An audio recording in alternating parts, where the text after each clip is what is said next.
नमस्कार दोस्तों, पाप कर्तरी योग के बारे में बात करेंगे। पाप कर्तरी योग कुंडली में कैसे निर्मित हो जाता है और उसके क्या परिणाम होते हैं, इसके बारे में बात करेंगे। पाप कर्तरी योग, जैसा कि आप जान रहे होंगे, नाम से ही पता चल रहा है।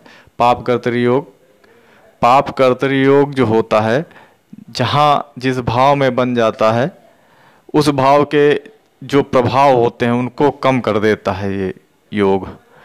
इस योग के बनने से उस भाव के जो प्रभाव आपको मिलने होते हैं उसमें वो कटौती कर देता है। इसीलिए इसको कर्तरी योग के नाम से ये योग जाना जाता है।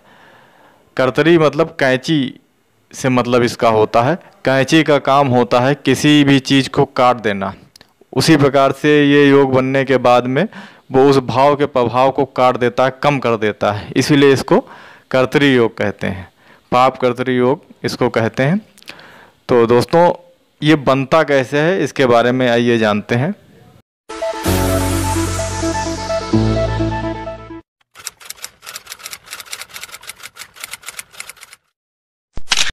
वैदिक ज्योतिष में एक ऐसा दुर्योग है ये, जो किसी भी भाव को कम कर देने की क्षमता रखता है।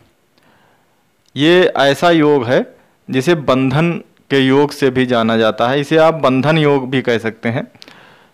पाप कर्तरी योग एक प्रकार से इसको आप कर्तरी मतलब कैंची के हिसाब से अभी आप जान सकते हैं, क्योंकि आप जानते होंगे कि कैंची का काम जो होता है किसी चीज़ को काटना होता है।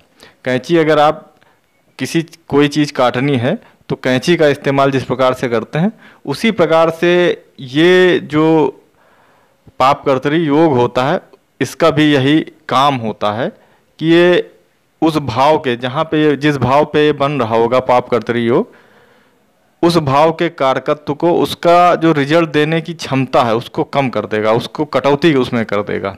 ये योग ऐसा होता है। इसमें ये जो योग होता है, इसके बनने की क्या प्रक्रिया होती है आइए जानते हैं। इसमें जो है पाप कर्तरी योग तब निर्मित हो जाता है जब कोई भाव या कोई ग्रह के, आप मान लीजिए कोई भाव है या कोई ग्रह के आगे पीछे कोई पाप ग्रह बैठे होते हैं, तब ये समझ लीजिए ये योग जो होता है निर्मित हो जाता है। ये योग बनने पर बहुत बुरे रिजल्ट देता है। अब इसके लिए आप जैसे 10वें भाव से कोई अगर ये योग बन रहा है, 10वां भाव जो होता है इसके आगे और पीछे दोनों भाव में, आगे 11वां भाव पड़ता है 10वें भाव का और 9वां भाव पीछे का भाव हुआ। इसमें अगर पाप कर्तरी योग आप मान लीजिए बन रहा है तो आपको संघर्ष बहुत अधिक करना पड़ेगा। संघर्ष की स्थिति बहुत पैदा कर देगा आपके जीवन में, क्योंकि ये 10वां भाव जो होता है संघर्ष का भाव होता है। संघर्ष के साथ साथ राजनीति का भी भाव होता है, तो और उसके साथ साथ ये बहुत अच्छा भाव माना जाता है, पिता का भाव माना जाता है। तो इसमें अगर ये योग बन रहा है तो आपके जितने भी कारकत्व हैं 10वें भाव के, उसमें कमी कर देगा, कटौती कर देगा।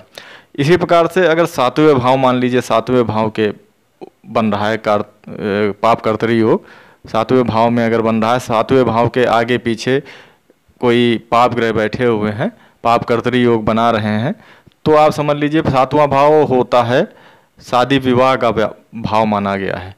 तो आपके विवाह में ये जरूर कोई ना कोई समस्या पैदा कर देगा। विवाह आपका बहुत देरी से होगा या नहीं होगा, या बहुत ही मुश्किल से आपका विवाह संपन्न हो पाएगा। ऐसा करता है पाप कर्तरी योग। पाप कर्तरी योग अच्छा नहीं माना जाता है।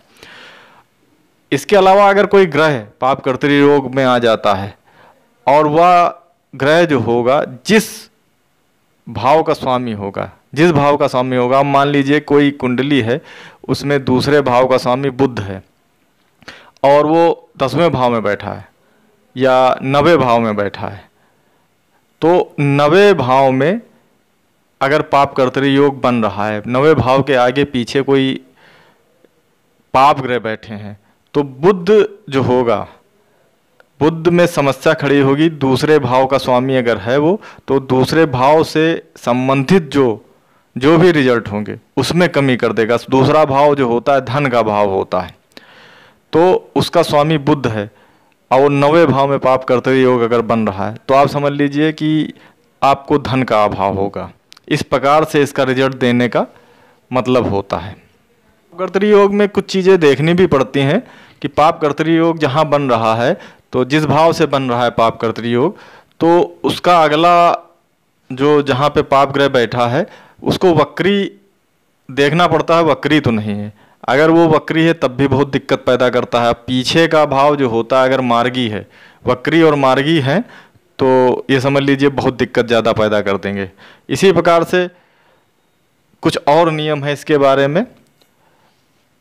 पाप कर्तरी के अलावा शुभ कर्तरी भी योग होता है। शुभ कर्तरी योग होता है जो ये कंडीशन बताई गई हैं, इन्हीं कंडीशनों में अगर कोई भाव या ग्रह के आगे और पीछे भाव में शुभ ग्रह बैठे होते हैं तो वो शुभ कर्तरी योग बना देते हैं।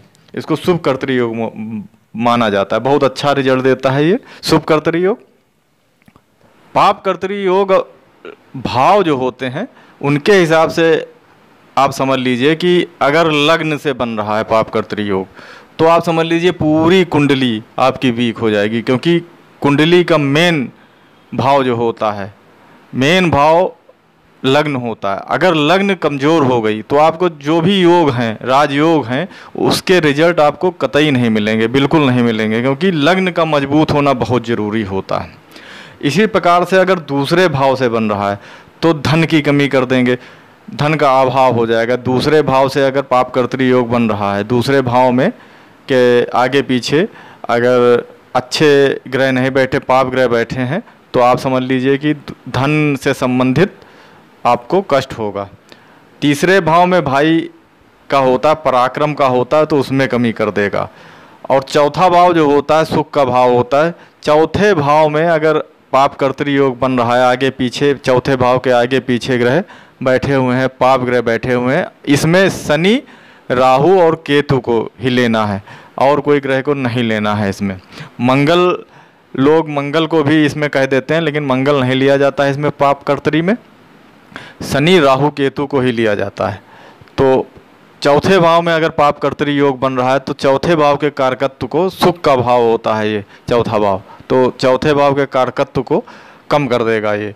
तो सुख में अगर कमी हो गई तो समझ लीजिए सब कुछ, सब चीज़ों में कमी हो गई, क्योंकि सुख जो होता है अगर आदमी के पास नहीं तो पैसा चाहे जितना भी हो। इसी प्रकार पांचवा भाव जो होता है, पांचवें भाव के आगे पीछे अगर ग्रह बैठे हुए हैं, पाप ग्रह बैठे हैं, पाप कर्तरी योग बना रहे हैं, तो आप समझ लीजिए कि संतान का भाव होता है पांचवा। पांचवा भाव संतान का होता है, शिक्षा का होता है। तो आप ये समझ लीजिए कि संतान आपको मुश्किल से होगी। अगर बहुत ज़्यादा खराब बना है योग तो शायद ना भी हो, और शिक्षा के क्षेत्र में आप ज़्यादा अच्छा प्रभाव नहीं छोड़ पाएंगे, शिक्षा अच्छी नहीं मिल पाएगी आपको। इसी प्रकार से छठा भाव रोग रिपु का होता है, तो इसमें भी नौकरी का भाव भी होता है ये, तो इसमें कमी करेगा। सातवें भाव के बारे में आपको बता चुके हैं। आठवां भाव होता है आयु का होता है, इसी प्रकार से इसमें भी कमी करेगा। इसी प्रकार से आप ये समझ लीजिए जितने मेन इसके भाव होते हैं। अब जैसे 10वां भाव के बारे में बताया है, उसमें कमी कर देगा, संघर्ष बढ़ा देगा। 9वां भाव तो भाग्य का भाव होता है। अगर 9वें भाव में पाप कर्तरी योग बन रहा है तो बहुत दिक्कत पैदा करेगा, भाग्य में आपके कमी कर देगा। तो इसी प्रकार से और भी भाव जो हैं उसमें कहीं ना कहीं से आपको कमी कर देगा। तो इसलिए पाप कर्तरी योग बहुत बुरा योग होता है। इसको आप देखें अपनी कुंडली में, पाप कर्तरी योग तो नहीं बन रहा है। इसमें जो नियम बताए गए हैं उसको भी देखें। पाप कर्तरी योग के अलावा शुभ कर्तरी योग भी होता है। अगर कोई शुभ ग्रह बैठा है, इसमें पाप कर्तरी योग में लोग सूर्य को भी गिन लेते हैं। सूर्य अगर बैठा हुआ है आगे पीछे उसको भी देख लेते हैं, वो कतई नहीं देखा जाएगा। मंगल को लोग देख लेते हैं, मंगल नहीं देखा जाएगा। शनि, राहु, केतु को केवल देखना चाहिए। तो दोस्तों आपने जाना पाप कर्तरी योग के बारे में, इसके क्या रिजल्ट होते हैं। मिलते हैं अगले वीडियो में, तब तक के लिए नमस्कार, धन्यवाद मित्रों।